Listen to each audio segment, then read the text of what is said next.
So I think we tend to think of networking as very transactional. I remember this great piece by Adam Grant in the New York Times years ago, where he talks about, anytime he gives a talk now, people rush up to him afterwards and they just want to hand him a card, right? Or, and I think LinkedIn has made that, 10 times over, because how many requests do we all get on LinkedIn to link in with somebody we may have met just once?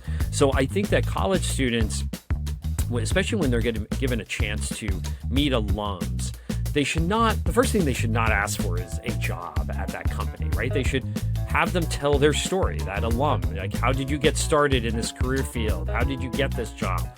Kind of like get their story, and not only to figure out like what is the pathway you might want to take, but also to try to figure out like how do they tell their story of their career? Because that's something you're going to need to tell eventually when you get in a job interview. The second thing is, if they work at a company that you have an interview with, or you want to really get into, ask them for kind of inside information.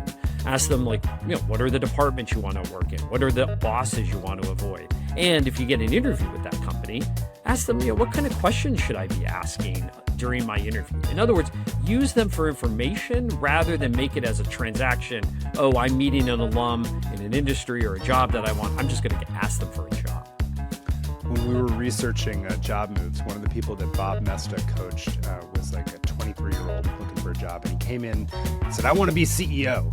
And Bob said, do you even know what a CEO does? So the guy went out and talked to some CEOs and found out about their day-to-day and week-to-week lives and came back and was like, oh no, I do not want to be a CEO. And so I think Jeff's point is right. Talk to people, but come with curiosity to learn, what do you actually do? What's this all about? And just be relentlessly curious. We know from research that people tend to feel dirty when you tell them to network. But if you tell them to learn about people's stories and their actual experiences and be curious and be a sponge for that, that's what I think we need more of.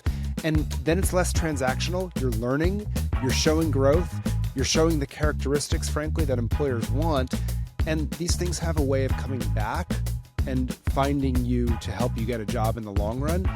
But if you're short-term focused, my experience, it's not going to work. Those LinkedIn messages of people who we didn't even meet, Jeff, after we gave the keynote, we're not vouching for those people. I'm not quite sure why they're still adding us as connections rather than just following you. But, they're not getting a job from us. More important is to be curious and have authentic conversations with people.